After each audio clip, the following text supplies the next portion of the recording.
What is going on, everyone? My name is Andy. Welcome back to another FPL video. In this one, it's some of my final thoughts ahead of the Game Week 35 deadline. I'm going to go through the latest press conference information and then answer some of your questions as well. Let's start off with Kevin De Bruyne. This is obviously important for anyone that owns him, is looking to buy him, or is looking to go for Julian Alvarez, who started the last two matches because De Bruyne wasn't in the squad for either games in double Game Week 34. Now, Pep Guardiola has had his press conference today. He said he trained good yesterday, but will be assessed today ahead of Leeds at home. He then went on to say that basically around his fitness, losing just 1 week or 10 days is not a problem. It's the same thing that happened with Nathan Ake. If he's fit, he will play. So sometimes players are out for a while. We've seen that recently with like Luis Diaz at Liverpool. Once he was back in the squad, where it was bench appearances, had to build that fitness up, 10 minutes, 20 minutes here and there, then he's fit enough to start. Pep Guardiola is basically saying that's not going to happen with De Bruyne.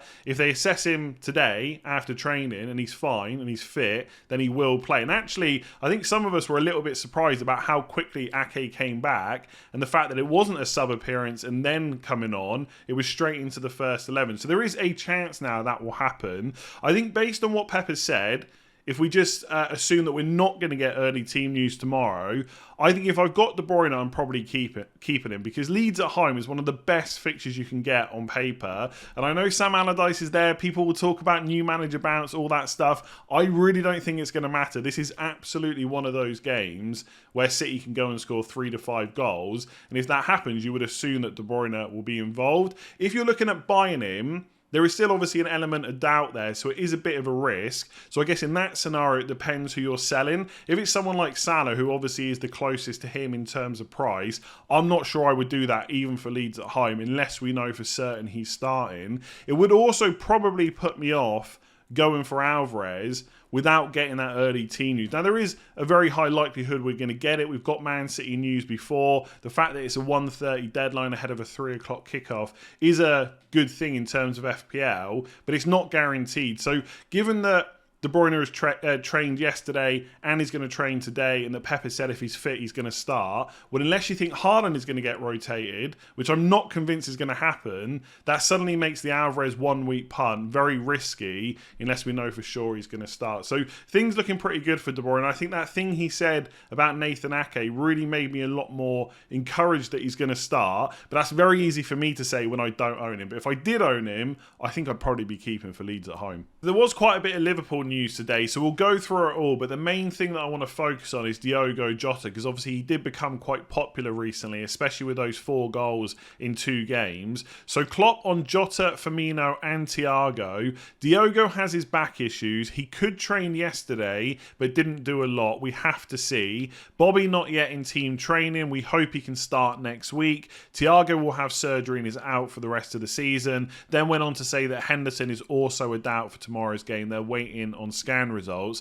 Now, I've got to be honest, if you own Jota, unless you've got a really good bench, I feel like it might be time to just jump off and just accept that he was a good differential if fit, but that is not looking to be the case right now. And we have to take Klopp at his word that if he's still got these back issues and he didn't train properly yesterday, that probably tells us he's not going to start against Brentford at home because they've got plenty of other players that can play. And he was benched for both games in double game week 34. Ahead of both games, Klopp said he had back issues, and that's exactly what's happening right now. And if we think about the front 3 that Liverpool are going to go for, well, we know that it's highly likely that Salah is going to play, as always, on the right. With Gakpo and Firmino being out, he's almost certainly going to play as the number 9, especially when he didn't get a start against Fulham. So he only played 24 minutes. So I'd be very surprised if he's not the number 9. And then for that left wing spot, you've obviously got Nunez, who's hardly played any games recently. He's only started one of the last, 5-6 games.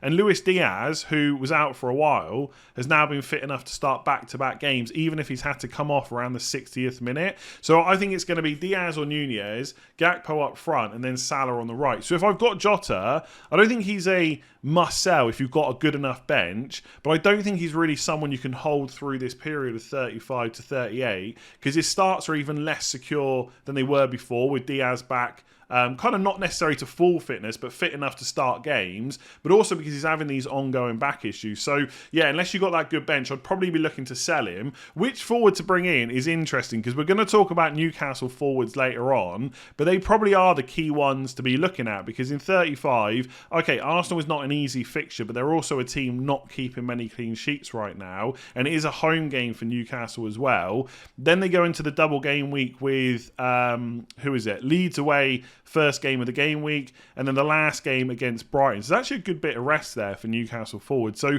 they're probably the ones that most people are going to go for. I don't think you need to go out of your way to get a Newcastle forward for Arsenal at home, but if you're having to play Jota, I feel like it's probably just worth a transfer. Now, if you're going to go for one of Isak or Wilson, I feel like it's got to be Isak, right? He's the one starting at the moment. I know Wilson has scored more goals since double game week 29, even though he's only started twice. But I feel like there's only so long that can continue for. So if I'm getting rid of Jota this week, I think I'm just going straight to Isak. I'm not sure around that kind of price point there's anyone else I'd be looking at. But let me know down below in the comments, if you're a Jota owner, what are you doing with him this week? So goalkeeper news isn't usually that interesting, but given that Forster is priced at 3.9 million, I thought it was worth mentioning that Hugo Lloris has been ruled out for the rest of the season by Ryan Mason. So presumably Forster's going to start all 4 of the games between 35 and 38. And the fixtures aren't too bad for Spurs. For most of us, you've probably got De Gea, Steele, Ederson, Kepa, Raya, goalkeepers like that. So you don't necessarily need to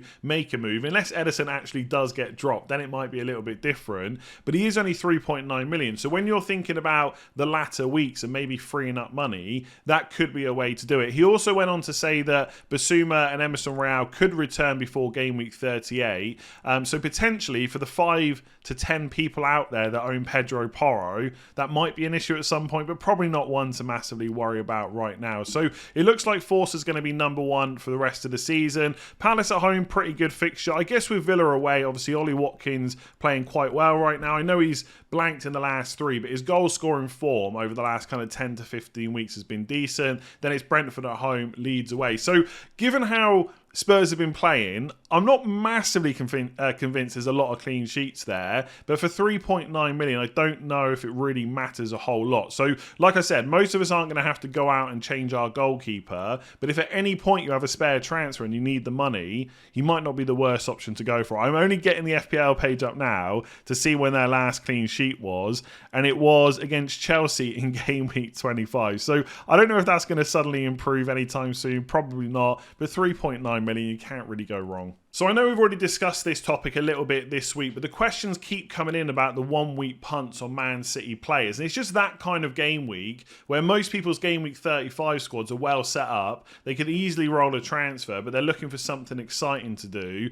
So I'm going to go through it again, right? We're going to talk about Alvarez and the other Man City players you could look at as well. So is Watkins to Alvarez for a 1 week punt any good if we get early team news? And I do think we need that early team news now, because if De Bruyne is training again and Pep says if he's fit he's going to play, well, Alvarez is probably not going to start ahead of him, especially when he's just played the last 2 matches. And I know they've got Real Madrid on Tuesday, but Pep often talks about match rhythm and stuff like that. So getting De Bruyne to have 50 to 60 minutes against Leeds, maybe slightly longer, is probably actually a good thing ahead of that Real Madrid match. So for Alvarez to start with De Bruyne, you would probably need Haaland to miss out, and that's not a guarantee either. Now, in terms of the punt, if it's a genuine 1 week punt where you're going to bring him in and you're going to take him back out again, I don't think that's worth it unless you're going to captain him. And that really relies on Haaland not starting. Because if Haaland plays against Leeds, who is not going to captain him, right? That could be a massive score.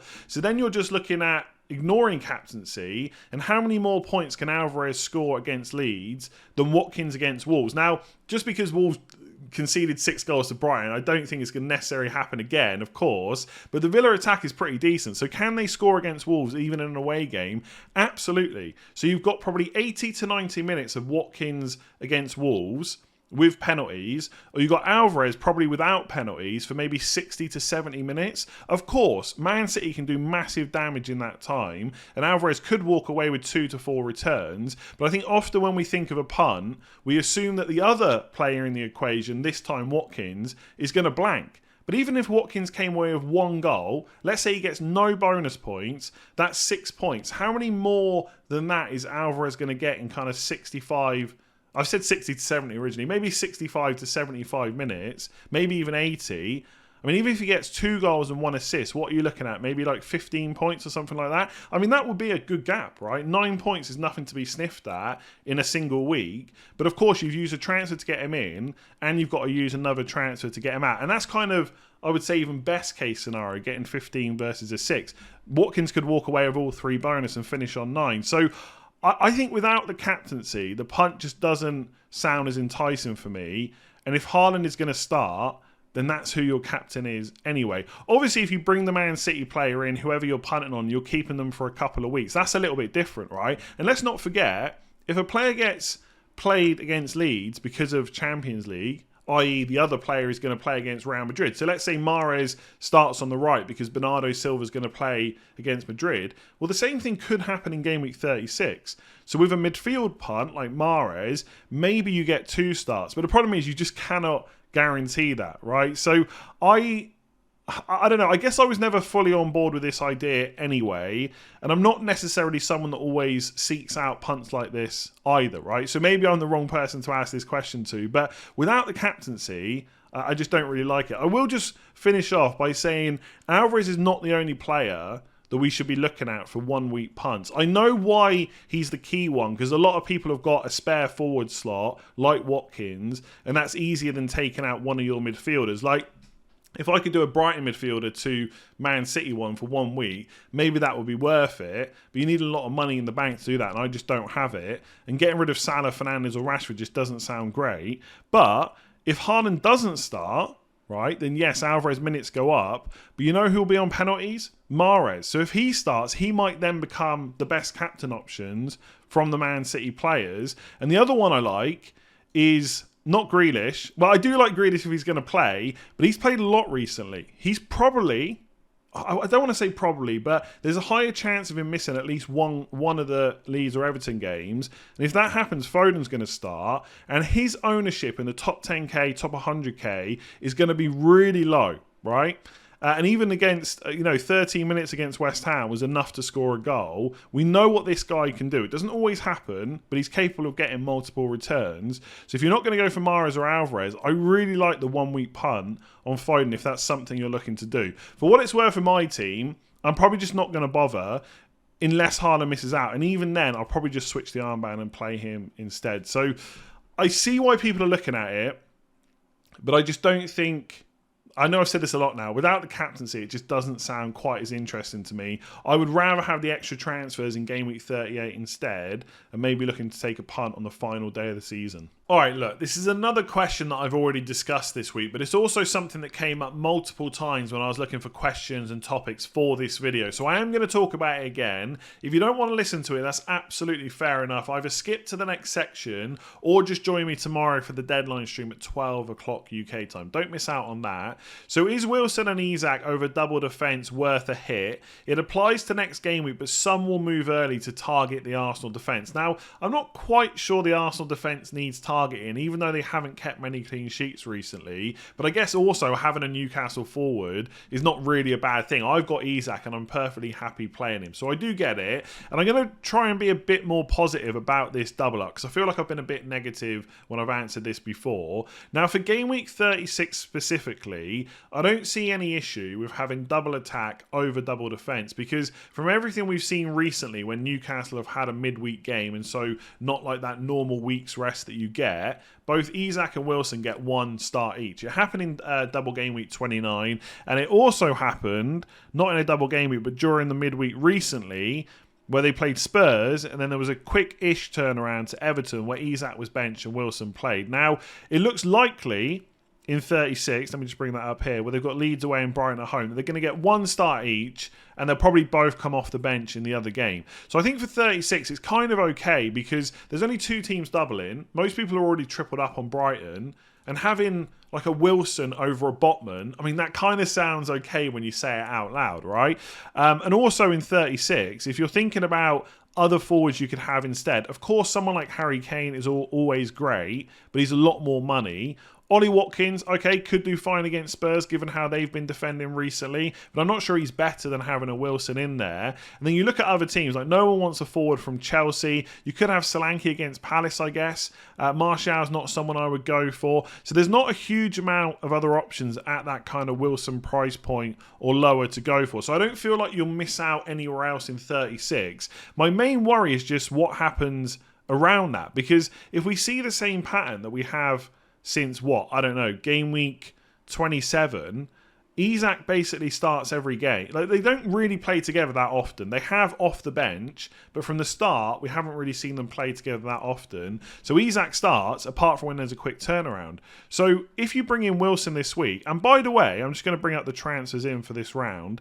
He's been transferred in by nearly 3 times as many people as Isak, right? So Isak's 66k, Wilson is 167k, which is kind of mad considering Wilson might not even start this week. But I guess when you score 4 goals in 2 games, that's what happens. But if the same pattern keeps continuing, he's not going to start against Arsenal. He might start against Leeds. Like, if you're asking me which of those two is going to start against Brighton, it makes more sense for it to be Isak. But the Leeds game is where there's the most rest, right? It's Sunday to Saturday. And then maybe he plays Brighton. Either way, he probably gets one of these starts. But again, if that same thing continues, you'd imagine Isak will then play against Leicester at home. So I don't know. Maybe I'm reading it wrong. It's Sunday to Saturday to Thursday to Monday. Is Isak going to start 3 of those 4? Or they're going to get 2 each? Because if they get 2 each, then things are a little bit different.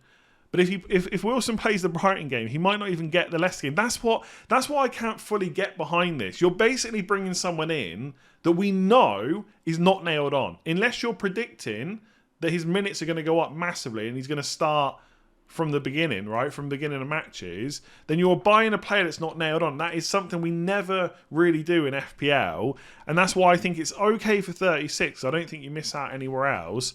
But for 35 and 37... you might not even get a start. So I don't know. I'm trying to be positive. I think for 36 it's good, but outside of that, not quite so good. And the last day of the season is Chelsea away. Now, don't get me wrong, Chelsea away might be okay given how they defended, but you can't necessarily guarantee a start there either. So that's why I find a hit for this so difficult to kind of get behind. But I also kind of get it. Like, you know, Newcastle have not kept many clean sheets recently. Botman is not someone you expect to get a massive amount of attacking returns. If you've got Trippier and Share, maybe it's a bit different. But for those on Trippier and Botman, maybe you do go for it as a differential. And maybe if you really think that Wilson's going to get the Leeds game, maybe you captain him. Because I tell you right now, the main captains, if it's not a Brighton player, and they've got 2 away games against Newcastle and Arsenal, so I think people will be put off, it's going to be Trippier and Isak. So Wilson, even though he's been brought in heavier this week, he's probably going to be the slight differential captain. But is it worth a hit? I just don't feel like I can say it is, because deep down I don't think it is. But maybe I'm being a little bit biased, because for my team it's quite difficult to make that hit. Like, I'd have to take out a Newcastle player and also downgrade someone I don't really want to downgrade. I don't know. All I'll say is I'm open to doing it next week, but I would not want to commit this week. I actually think this week is a good test of whether that pattern's going to continue, because if Wilson starts against Arsenal, conversation then becomes a little bit different. But I guess even then, you're still buying a second forward that's not completely nailed on. So, I don't know. I don't want to keep rambling about this. I guess my answer is no. I don't think it's worth a hit, but I can see why people are doing it. There is definitely some upside in game week 36. And if they both get good minutes against Leicester, well, that could be more goals again. I just can't see Wilson continuing to score so many goals off the bench. I think he's done well. He's a brilliant forward. When he gets minutes, he's all like, from the start, he's always going to score goals. But can he keep up this run of coming off the bench and always scoring? It just feels like something that will dry up sooner rather than later. But look, I'm a little bit negative about it. Lots of other people love this double up, so go for it if you really want to do it. So I just wanted to quickly talk about my team. Since I did the team selection video yesterday, I've obviously seen the Brighton and Man United game, which did not end well whatsoever, both from a Man United point of view, losing the game, but also from an FPL perspective, not owning McAllister. To watch him step up and take a penalty in whatever it was, like the 99th minute, incredibly frustrating. And don't get me wrong, it was a great penalty. It definitely should have been given, and this is why we buy penalty takers in FPL, but it just feels way worse because it was the 99th minute. Obviously, if you're an owner, complete opposite, happy days. But not only do I not own him, and obviously Solly March got benched. He didn't come on until the 62nd minute, I think it was. Luke Shaw also got his clean sheet wiped out. So it wasn't great. The only points I got last night were from Estepinian. And 16 points, actually the second highest score, I think, in my team. Salah got 18. Haaland also got 16. So he did really well. The only silver lining is it does keep me on the green arrow streak. I've now got 11 in a row. It was only a small green arrow. So I went from 42,671st to basically 40k and 1, right? So it was another green arrow. I was about 35k while the game was 0-0. So that McAllister goal really did hurt for many reasons. But it is what it is. I think going forward, we should probably expect a bit of rotation now for Matoma, March, and maybe even McAllister as well. Because the players that are coming in for them, like Enciso and Buenanotte, I think I've kind of still got that right. They have been playing well. I don't think it's going to be a case that these guys are going to start missing out every other game, right? March has just missed out against Man United. Every chance he starts against Everton.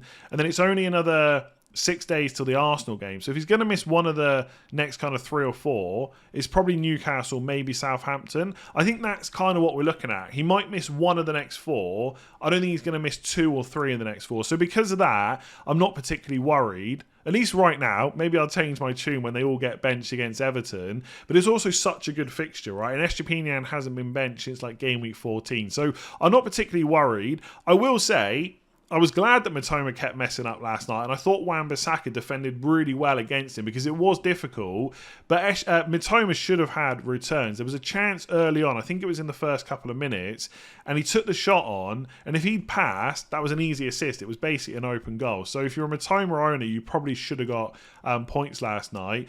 Overall, the only other thing to kind of discuss, and a few people asked this question, was about Shaw versus Trippier.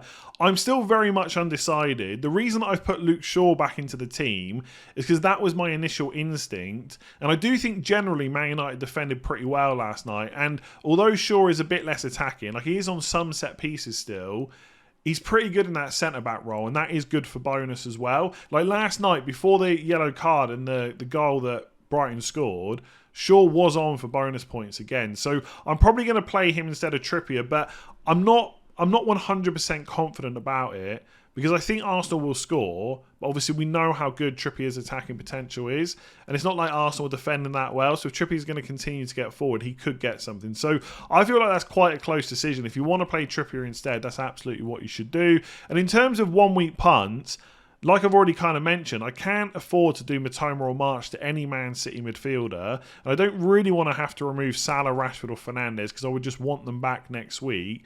But Mahrez and Foden is kind of where, I don't know, I'm a little bit more excited about them than maybe I am with Alvarez. So if Haaland doesn't start, maybe I bring in Alvarez and maybe I captain him. But I think as it stands, I think Haaland will play. I'm just going to captain. And if he doesn't, I really don't mind switching the armband to Salah. And I think when I've said that before, some people have been a bit kind of like, why would you do that? But this is a guy that's now top of the midfield rankings. Like, for people that like form, he's banging form. I know these 2 goals against Fulham and Spurs were both penalties, but again, this is why we buy penalty takers. He's nailed on, and you look through the amount of games recently, like, he's scoring a lot. Like, in the last, 5 matches, he scored 5 goals, right? So he's got 5 and 5. So he's doing pretty well. He's a midfielder. Brentford at home, not an easy fixture, but I would expect Liverpool to score, and he's the most nailed for minutes and starts. So if I can't captain Haaland, of course I want to captain someone against Leeds, but I don't really mind going to Salah instead. So I think I'm probably going to roll. Obviously, Ederson, a bit of an issue. Pep talked about him today. He said something like, Ederson is available for Leeds. He was also available for West Ham. We'll see tomorrow. Now, that's not really something you want to hear, right? I was expecting to say, you know, Ederson will be back in or something like that. But he didn't say that. I'm not particularly worried because I got Kepa on the bench. And I know that Chelsea aren't keeping a huge amount of clean sheets. But it's not the end of the world